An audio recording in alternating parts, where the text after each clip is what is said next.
ଓଡ଼ିଶାର ବହୁ ଚର୍ଚ୍ଚିତ ଖଳନାୟକ ମହେନ୍ଦ୍ର ଦାସ ଓରଫ ଭିଖୁ ସେଠ ଆଉ ଏ ଦୁନିଆରେ ନାହାନ୍ତି।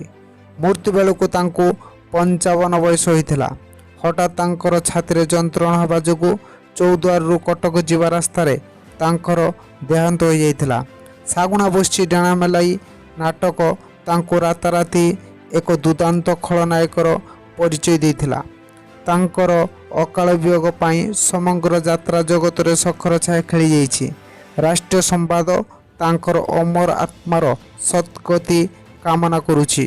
ରିପୋର୍ଟ ବାଇ ଭବାନୀ ଶଙ୍କର ଦାସ।